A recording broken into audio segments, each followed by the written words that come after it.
Hola a todos, esto es la Biblia en casa y el versículo correspondiente a la lectura del domingo cuarto de Cuaresma, 10 de marzo de 2024, domingo de la Etare, es el siguiente. Somos pues obra suya. Dios nos ha creado en Cristo Jesús para que nos dediquemos a las buenas obras que de antemano dispuso Él que practicásemos. Efesios 2:10.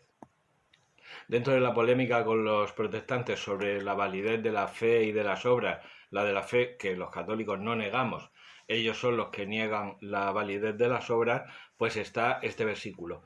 Dos versículos antes, en el versículo 8, nos dice San Pablo, en efecto, por gracia estáis salvados mediante la fe. No dice únicamente por la fe. De hecho, este versículo nos dice que el Señor ha establecido determinadas buenas obras que nosotros tenemos que practicar.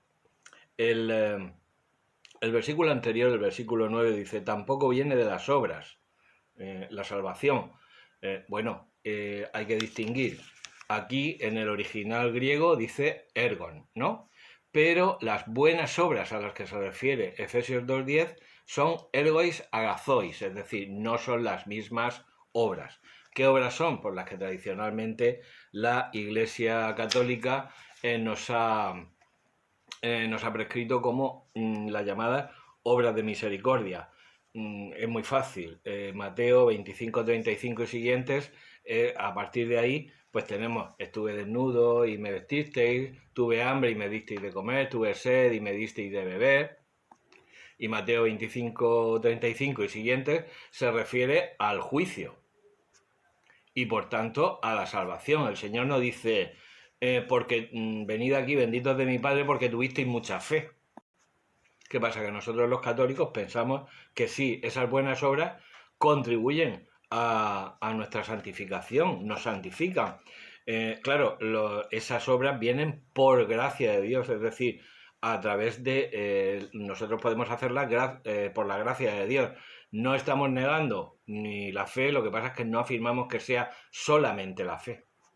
En este sentido, las propias palabras del Señor en el capítulo 15 del Evangelio según San Juan, versículos 4 a 10. La parábola de la vid y los sarmientos, donde se dice, si no permanece en la vid, así tampoco vosotros, si no permanece en mí, no puede dar fruto por sí.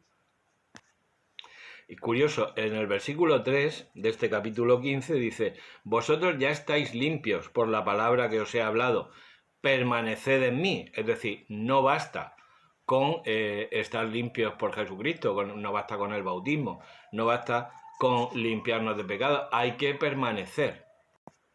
Nuestro versículo dice además que Él nos ha creado, Dios nos ha creado en Cristo Jesús, por medio, naturalmente, del bautismo. Y esto tiene conexión, pues, por ejemplo, con 2 Corintios 5:7. El que está en Cristo es criatura nueva. Por tanto, no es como dicen los protestantes, que la justificación es una simple declaración legal y que no hay transformación. Es decir, Dios no se limita a no mirar nuestros pecados, sino que nos hace criaturas nuevas. Romanos 6:4, por el bautismo fuimos sepultados con Él en la muerte, para que lo mismo que Cristo resucitó de entre los muertos por la gloria del Padre, así también nosotros andemos en una vida nueva, lo cual implica hacer esas obras que dice Efesios 2:10, que Dios previó de antemano que realizásemos. Y el capítulo 2 de Primera de Juan es demoledor. En esto sabemos que lo conocemos, en que guardamos sus mandamientos. Quien dice yo lo conozco y no guarda sus mandamientos es un mentiroso y la verdad no está en él. Quien dice que permanece en él debe caminar como él caminó. Por tanto, no hay contraposición entre fe y obras como pretenden los protestantes, sino que la doctrina católica las engloba a las dos. Nada más. Que la Biblia te acompañe.